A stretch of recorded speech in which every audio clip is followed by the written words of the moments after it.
Someone You Should Know, a program about people you know and even more that you don't. Hosted by Stuart Sax, veteran, husband, father, and grandfather. Now, here's your host, Stuart Sax. Well, I welcome you to another edition of Someone You Should Know. As always, glad that you take the time either every Wednesday at 10 a.m. To follow the show or to catch up with it at your own convenience. But I appreciate all the comments that we get week after week. I go out of my way to try and find a variety of different people to feature on the show to present all kinds of different information, be it of an educational, a humorous, or just a fun topic. And I think you'll agree today is going to be a very interesting conversation. We are brought to you today by our good friend Irving Chung, who is a franchise specialist with Fran Guidance and choice. You can reach out if you have any questions. You've always wanted to know what franchising is all about, how much it might cost, whether you can partner with somebody else. Is it part-time? Is it full-time? Is it expensive? Is it, reasonable? Irving's got the answers. You can just reach out to him and ask him. Tell him, I heard about it on Someone You Should Know, and I want to know more about franchising, maybe for now or maybe for later. Irving is a great guy. He is a passionate patriot, and he is also a franchisee himself. So reach out. Irving Chung, nice guy. And here's another nice guy, which you probably have seen before on this very show in several different capacities. My good friend, Paul Hendricks. Welcome, Paul. Glad to have you on the show again. We thank you, Stuart. I'm very, very glad to be here. Thank you so much. We have talked because you are somebody that inspire me and so many others because you spent your career in the military, in the Air Force, and then you got out of the Air Force and you continue to pay it back because you worked with veterans in assisting them through the Veterans Center of North Texas. And you have just been all about veterans probably most of your life, I guess it's fair to say. Absolutely. It's something that if you enjoy doing something, why change? Yeah, and also I use the word pay it forward, and I think it's important for all of us that whatever we do in our lives and our careers and all, if we can take that knowledge and involvement and pay it forward to assist somebody else, it not only benefits the person that you help, but it benefits yourself also. I'm going to start our discussion a little bit with your career in the Air Force because you go back to the Vietnam era, especially as we were kind of closing out the Vietnam era. And I want you to share a little bit about your career in the Air Force. Well, what a great opportunity. Thank you. So I'll start out right at the beginning in kind of a short order here. I had no plans to be in the Air Force, or any military. I was one of those lucky enough ones that got drafted out of college. So I was going to college and doing my very best to stay out of the Vietnam War. And lo and behold, I got drafted. I had a low draft number, lottery number. I had been going to school for too long, trying to avoid going in, and so I got drafted. I got drafted into the Army, which would have been fine, but I just couldn't see myself doing that. So somehow I had to finagle my way into the Air Force, and with the goal to get out of the Air Force as soon as possible. But one thing led to another, and I ended up flying B-52s. That was my first operational assignment. I was in B-52s. I've stationed at Westover Air Force Base in Massachusetts, which has since closed as an operational base. And from there, I went to Carswell over here at Fort Worth. But when I first got to Westover, there were no airplanes there. They were all deployed to Southeast Asia. This was in October of 1972. So I checked into the base. I had some training before that, of course. And next morning, I was on a KC-135 headed to Guam.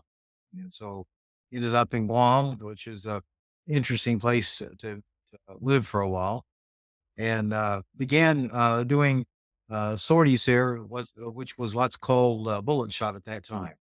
So I joined up with the crew that I was replacing somebody on, and we flew just like many other of the B-52 crews. We flew out of Guam to South Vietnam and delivered weapons just about every other day that I was there. So that was called the bullet shot program.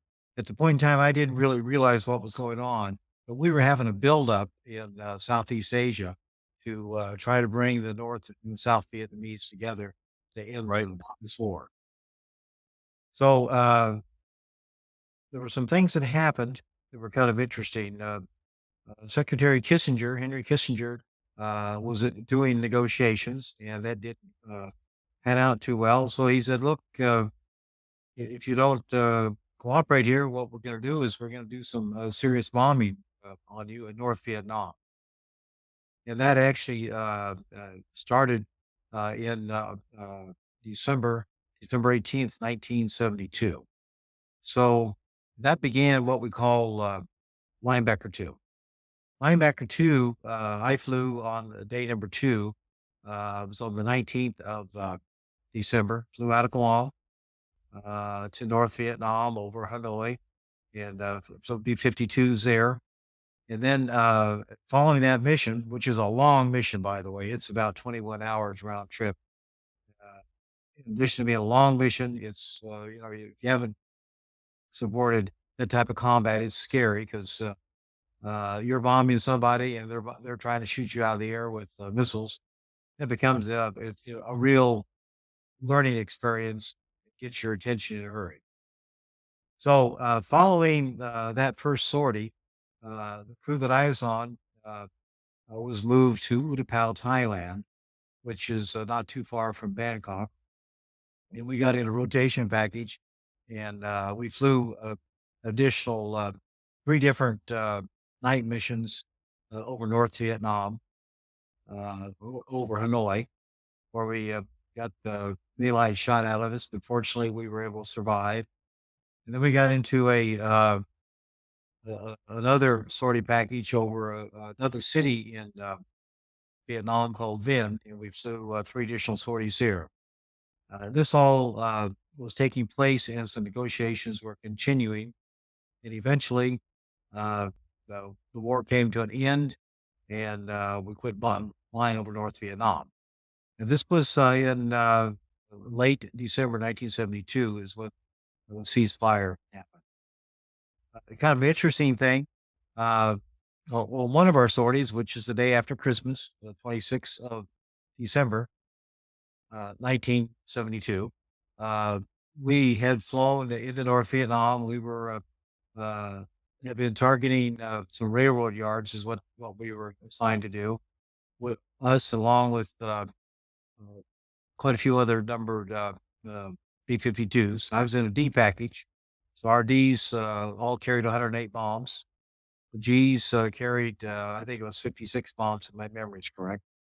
But it was quite an ordeal, all of the airplanes in the air at once. So we had recovered from our sortie in on the 26th of December. We were back at Utapao, and we'd heard on the radio that one of the B-52s had taken a hit. So we had landed, and we were watching for the B-52 to come in. It had sustained 2 SA-2 missiles in the wing. One of its wings had lost controllability, and they should have ejected over the water, but that didn't happen because the gunner had sustained significant injuries. So the crew made a decision to try to get back to Utapao, where the better medical facilities were available. So we're sitting there in our parking spot, getting ready to go back to for our debrief, and we can see the airplane coming in. And he was all over the side, trying to maintain his controllability. We thought, wow, he's just going to make it. But we were wrong. the airplane didn't make it. It crashed on the end of the runway. And, of course, that was a large explosion right in front of our eyes here. And it resulted, 4 of the, 6 crew members died in that crash. 2 of them survived, miraculously. But that was kind of the, in addition to being scared to death because you're getting shot at, seeing people's lives vanish right in front of you is really an experience. Uh, Linebacker to me was a major change in my life. It made me understand what real combat was all about, not just dropping bombs over South Vietnam where there was no threat, to actually dropping bombs on and someone shooting back at you, which is kind of what you expect in warfare to start with. Understanding the utter chaos that goes on in those types of environments, where if you're not scared, you're not prepared. You just need to understand the environment that you're in and the threat that's out there. Of course, you're and the disrupting their lives. mission that you have to follow. You have no choice. You just have to go. So it was really so caused a lot of self inspection and caused a lot of good thinking to go on there. And I had planned to get out of the Air Force. Uh, these missions actually gave me the courage and the desire to continue to stay in the Air Force and not to necessarily fly, but I just saw the good things that were going on. And in lieu of staying for 6 years, like I had planned, I spent 21 and a half years in the Air Force, not flying, but doing other things, which I thought were very, very beneficial. Did you enter the Air Force as an enlisted person, and then later when for to OCS or something? No, I went through what's called OTS, Officer Training Squadron, Officer Training School, Right.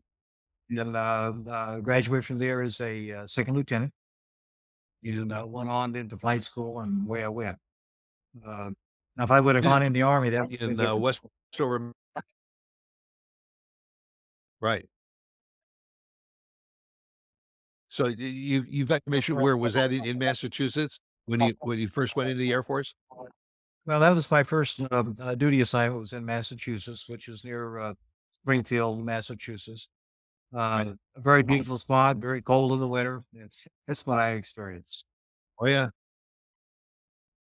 My commissioning was at Lackland Air Force Base. That's where OTS was at that time. And we were trained in World War II barracks, no air conditioning. And in San Antonio, it's kind of nasty in the summertime. Yep. So so you then left the service when? What year did you were you discharged? So I retired in October of 1990. So I have been out of the Air Force for quite 33 years. Hard to think about. I Yeah. went in May of 1970 and then retired in October of 1990. So it's 20 of them for pay, 20 and a half years. And then back in 1990, then what did you do after the Air Force? So I went to work for Rockwell uh, International, and it was Right. eventually was bought by the Boeing company. And my last assignment in the Air Force, I was on the development test team on the B-1 bomber. I had flown the B-52s early on, and then I got involved in some intelligence community and acquisition business. And at the end of my career, I was selected to be part of the B-1 test team. And so that's what I did at the end of my career, and was actually responsible for delivering the first B-1 bomber to Dyess Air Force Base in 1985. And That that, that that had was interesting. Yeah, that had to have been incredible, because the B-1 bomber was that was the state of the art at the time. And I mean, the B-52s, I remember it was the size of a small city. an absolutely huge aircraft. And you said that the B-52 that you flew dropped a payload of over 100 bombs at a time? Correct. 108 500 pounders. Yeah. Do the math, folks. That's a big, big plane carrying a heavy, heavy load. Yeah, And all and and Stuart, the another thing is kind of interesting. When we flew B-52 missions, we always had three aircraft flying together. So we had three ship cells. So 108 times three, so it's just 324 bombs, all basically on the same target. So people on the ground or whatever's on the ground there didn't have a whole lot of chance. right. Amazing. Alright, so you spent time at Rockwell, and you spent time, on the B-1 bombers, and all, and it for somebody that really kinda never wanted to stay in the military, you stayed a long time, and then and and then afterwards, you kinda continued to stay around the air industry. Oh, so that's correct, Stuart. My goal was and ended up being to be an engineer. So that's what I was working on in college, and I was able to get the deferment and stay out of the army and graduate with my engineering degree. I was at that time was a double E, and so when I went in the Air Force, I told the recruiter. They graciously let me join the Air Force and said, "Hey, what I want to do is become an engineer." Well, that's fine and dandy, but what you're going to be doing is flying airplanes, and so or you can go back to the army. And so I said, "Okay," but I'm getting out as soon as I can. And it just turned out that the experiences and the opportunities I had, especially in the intelligence community, were valuable. I parlayed all that together, and when I went to work for Rockwell, eventually Boeing, I was an engineering manager. I was what's called program manager for major programs. And so I had lots of responsibility, lots of great opportunity, and enjoyed the heck out of it. Then how did all of this experience and involvement with the Air Force then lead you to, the Veterans Center of North Texas? Well, that's a great question. So one day I was in a meeting and someone said, "Hey, weren't you in the Air Force?" I said, "Yeah." "Well, you're a veteran, right?" I said, "Yeah, I'm a veteran." Well, there's going to be a meeting to talk about veterans benefits and what we can do to help veterans. This was about 2012. I had retired from the Boeing company at the end of 2011, and I was involved in a few chambers of commerce. So people were getting out of the military, Desert Storm, and Gulf Wars, and there was a lot of confusion, a lot of concern. The VA, especially, was taking a lot of negative hits, and so people wanted to raise money and do something. And I said, "Well, I'd be glad to help you, but we have to figure out, get organized here. We can't just try to raise money. You got to have a plan and all that." One thing led to another, and my organizational skills, I think, took over, and that's how we ended up defining what we wanted to do, put a program together, and then executed that program for my case for nearly 10 years as a volunteer and leader for the Veteran Center of North Texas. Yeah, and we have spoken about that before on a previous show, and the one thing about that organization was that, there was no overhead. Everyone was a volunteer, and so every dollar that came in went to help, veterans, whether it was helping them with relocation, helping them find a career move because they could use the center to work on their resume skills, and all, or even if it was just to help them with a tank of gas so they could get from point A to point B. Oh, And, and you operated it through the pandemic, which really took a hit because a lot of the regular programs to raise funds were just non-existent because you couldn't hold public get-togethers. But Yeah, I commend you and your staff. You persevered through that and really made a dent in the ability to help our veterans. Well, thank you, Stuart. We closed our doors, I think, 2 days during the pandemic, and we finally decided that we were here to serve the community, not serve ourselves, and so we opened our doors again.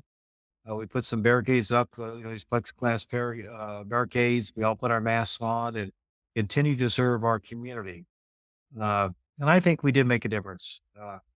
Was Absolutely. Absolutely. And a lot of the people that were able to take advantage of the services you provided turned around to pay it forward and help other veterans, and also to volunteer with the organization. So, you've been in the Air Force, you've been with Lockheed, with Boeing and all. Then you're with the Veterans Center. Now, this is a guy who really didn't want to spend much time in the military or uh, around the military lifestyle, but now you're what, 30 some years into it? Yep. And I think you kinda earned your retirement, Paul, but you still haven't taken it, have you? No, no. You're a I'm involved in a lot of things, and I guess people that like to do community work and reach out are always busy. And I can't imagine myself just sitting around. Most recently, I've become very active in what's called the Air and Space Forces Association, or AFA for short. And I'm an elected position there, national director at large for the Air and Space Forces Association. And I've been a life member of the AFA for over 50 years. And it was a good organization. I found opportunity to continue to apply some of my information skills to help that organization out. I'm one of 14 national directors, so it's not a unique position for me. But I am a voting member of the board, and I think this could be a great opportunity. I see you got my airplane up there. If I be one. yeah, Uh, but the role I'm playing on the board today for the EFA is I run what's called the advocacy. I'm the chair of the advocacy committee, and so we are our role there is to advocate for resources to support the Air Force and the Space Force. If I could spend a moment discussing what those organizations are. please, please Uh, do. the Air Force, which we classically remember are the elements that for flying aircraft, air breathers, uh, missiles for nuclear defense are the two primary efforts here.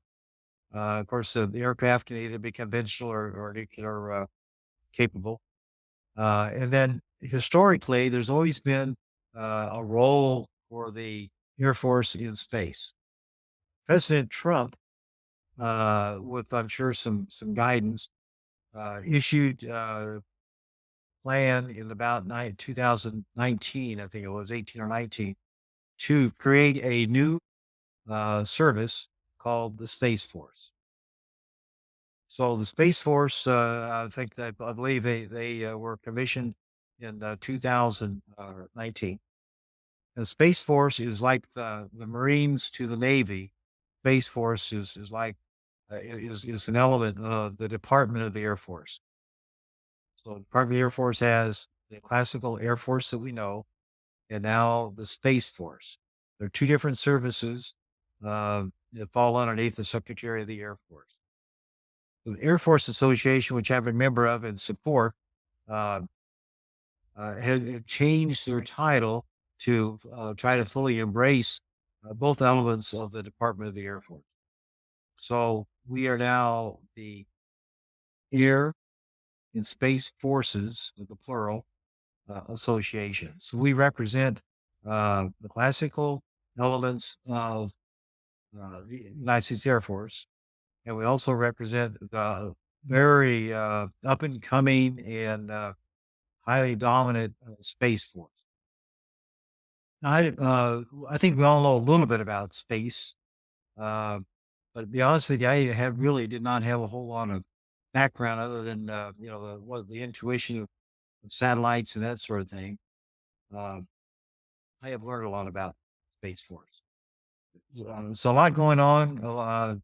If if if we lost the capability today, right now, to command in space that's above us, you and I wouldn't be talking because we are dependent upon satellites. That's right. Very, very. And what's interesting, and I really learned about it because I started to delve into it a little bit when we first talked. Uh, I thought that the Air and Space Forces Association was a brand new agency, but it really was started back at World War II. Uh, when really wasn't the Air Force was originally the Army Air Corps. And then it became the Air Force. So the Air Force Association goes back to World War II times, and it has just morphed over the years and grown and expanded a lot of their capabilities. And you said that you've been involved with them for many, many years. So you have watched that growth come up to today where it now and very recently became the Air and Space Forces Association. That's correct. And so the goal here is to remain relevant to the community that we serve. And so indeed that's why the name change and the focus is changed. So in the Air Force, we have the Air Force is made up of airmen. The Space Force, however, is made up of guardians. So if you saw a person that was in the Space Force and you could recognize them by their name badges and insignias, and also the uniforms are different. Uh, you would address them as guardians. And like in the Air Force, we have wings and squadrons. In the Space Force, those wings are called deltas. So they have a different organization, different nomenclature uh, to make this relevant. But the Space Force is highly dependent upon the Air Force for a lot of what I call the infrastructure. CBPO, the administration, the hospital functions, security guards. Those are all Air Force people that are supporting the Space Force. So, just like on the Navy bases, you see a lot of Marines doing a lot of work with the Navy. So it's a very collaborative relationship. Right. And often there's some crossover between the Coast Guard and the Navy also, interacting with each other. Uh, yeah, the first I didn't realize the first president of the Air Force Association was, Doolittle. Ah, yes, General Doolittle. Yeah, Jimmy Doolittle. He founded the AFA. I believe it was 1946. Yeah. And his edict was right after World War II. We have got something going here. Let's keep this going and let's support uh, the Air Force through the Air and Space Force, excuse me, the Air Force Association. Um, Even in those early days, they were talking about things in space. They may not have had as much command on it as they would today, but indeed, that's what General Doolittle was doing. And every president has been involved in the Air Force Association in reviewing and enhancing the mission of that association. And that I think is, pretty incredible in itself. Absolutely. So it just goes to show you our political uh, leaders are very interested in all of the associations to keep them strong, keep our veteran community engaged, because there's a lot of experience and a lot of knowledge available that can be applied both into our civilian as well as military community from veterans, which is really a good way to go. Yeah. So, in addition to that, now you're also, we're coming up on and it's hard for me to even believe, uh, the 50th anniversary of the Vietnam War. Uh, I'm a Vietnam veteran myself, and it's just hard to believe that it was that long ago. But this year we're commemorating the 50th anniversary of the signing of the Paris peace accord and all. And you're n- not one to sit back. You're actively involved in the program for this. So please share the information about what's coming up in March. Well, let me kind of take a step back here. So the Air and Space Forces Association globally, of which there's about 200 chapters around the world, uh, we are trying to recognize, celebrate, and honor uh, the end of the Vietnam War. The Vietnam War officially ended on January 28th, 1973, with the signing of the Paris Peace Accords. Now, it took a couple years to get all of the resources out of Vietnam and get things closed down. So this celebration will go on between now and 2025, from the beginning to the end to the very end, if you will. Uh, so the AFA is encouraging chapters all across the nation to have recognition and celebration. We had one a couple weeks ago over in Linden, Texas. I'd like to just briefly talk about that because it was a milestone event. That event happened uh, in the middle of January, and it happened in Linden, Texas. And the reason it happened in Linden, Texas was the last enlisted man to die in Vietnam is buried there. So on January 27th, 1973, in Da Nang, you might have heard of Da Nang before, we came under a mortar attack, and Sergeant John Rucker was asleep in his barracks, and unfortunately, he died during that attack. So he was the last known American military person to die. He was also coincidentally a member of the Air Force. So we had a celebration there, the middle of January. It was quite a celebration to recognize the men and women that supported the Vietnam War, and to remember the 58,000 men and women that lost their lives, and also specifically to recognize Sergeant Rucker, who lost his life there. His family's still there, by the way. Believe this or not, his mother is still there Wow. 50 years later. So Yeah. uh, Linden is a small town, and they roll out the red carpet for us.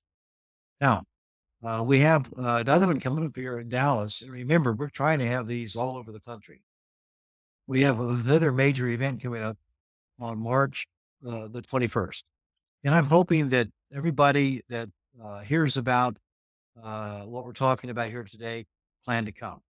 This event is going to be held at the Frontiers of Flight Museum, which is right near uh, Love Field. It's going to be held from 10 o'clock until noon on this a Tuesday at the Frontiers of Flight Museum. There'll be plenty of seating and plenty of parking available. And we have 5 or 6 different organizations which are sponsoring this event.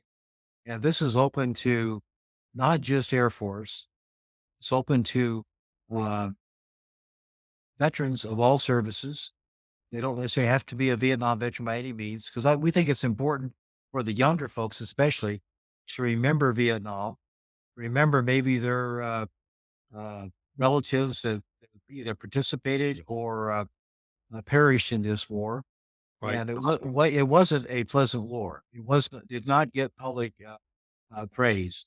Yeah. It was probably the most unique war that we were ever involved in.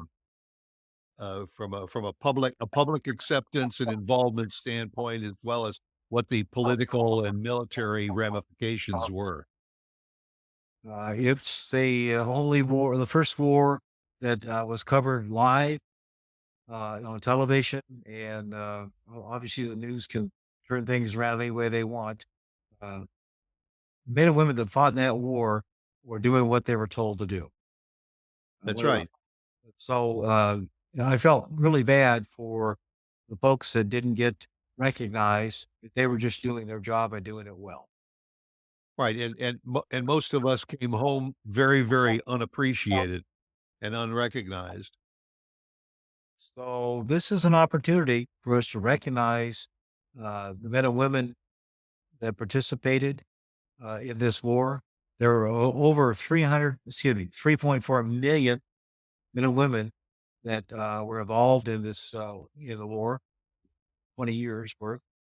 Uh, we lost 58,000 men and Yep, women. And what's kind of interesting, here in Texas, we have over 400,000 Vietnam veterans live in Texas. Unbelievable. yeah. And Yep, obviously, we can't support 400,000 at our meeting, but we want to recognize them virtually as well as in person at this event. and this event is going to be, here in, Dallas at, Dallas Love Field, on the 21st of March, uh, but for those that are listening or and watching from elsewhere around the country, you said that there are going to be, these commemorations around the country. What is the best way for people to find out, where there is going to be a commemoration, in and around their city? So that's a great question.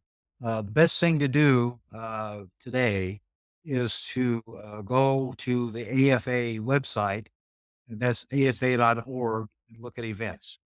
That's the best way to get the global picture. Again, this is not an Air Force activity. The Air Force Association just happens to be the catalyst to make it happen. It could be any service, any community, sponsor it, but we'll try to have a list of all of the activities as they continue to evolve over the next couple of years. And the website, which is up on the screen right now, is just well worth visiting because there is just so much information on past events, current events, future events, about membership, and so much of what the Air Force Association did originally, and how it morphed through the years, and how it eventually became the Air and Space Forces Association today. And, boy, the list of people involved on the board and everything is a real who's who, of the military too. There's a lot of experience and knowledge, in and among the group, yourself included. Well, thank you. I feel proud to be with the other leaders. I guarantee you that. A lot of experience, a lot of senior ranking officers.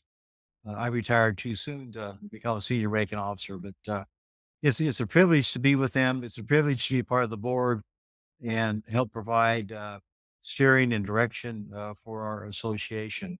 But the most important thing is to reach out to our uh, community and invite them to come to this upcoming event here in Dallas. This is not a Dallas celebration. This is a North Texas celebration. Just happens to be convenient to be at Frontiers of Light Museum at Love Field on the 21st of March. There's no charge to come, by the way. And no charge at all. Amazing. That, this is that and the Frontier of Flight Museum is quite a place in itself. So it's a wonderful place to wonderful to have this. The information is scrolling across the screen. If you have any questions, you can reach out to Paul directly. He'll answer those questions and assist you if you want to get involved in any way, or you just want to be a participant at the event and find out a little bit more about uh, the Air and Space Forces Association. You're now jumping into the deep end with all of this and getting involved. What's next on Paul Hendricks' agenda? I mean, Well, you just you're a glutton for punishment, aren't you? Stuart, in addition to focusing on these types of things and the Collin County Veterans Coalition, which I run, uh, we want to really advocate uh, and that's my primary goal here, advocate for veterans benefits here in Texas. So be sure that our veterans in Texas here are taken care of at the state level, and also advocate for the systems, the benefits, the services at the national level for our active duty personnel and the weapon systems that they fly and operate. So Right. I'm head over heels on that. And that's why I say, folks, you don't have to be from Texas to be involved in this association. Wherever you are, if you served in the Air Force, you want to just be a part of a great military organization, go online, learn a little bit about it, and reach out if you have questions. Paul, you are a real inspiration to our veterans, both having been served in our military and also, but I have often said just paying it forward by devoting the rest of your life to making sure that veterans are understood and recognized and honored, just so much a part of our lives. Well, And I Stuart, thank you. Thank you so much. I have one thing to say to you. Welcome home. Well, thank you very, very much. I appreciate that, and I hope to have the opportunity later this month to be at the event and shake hands with my brothers and sisters and welcome them home as well. And Paul, thank you for what you have done and continue to do for our military and for our brothers and sisters who have worn the uniform to defend our country. I thank you very, very much. Thank you, Stuart. And I enjoyed being with you today. I end the show by saying, "Be yourself because everyone else is taken," and Paul Hendricks certainly is already taken. So thank you for being a part of another episode of Someone You Should Know. And again, thank you to my good friend, Paul Hendricks, and make it a good day. Thank you.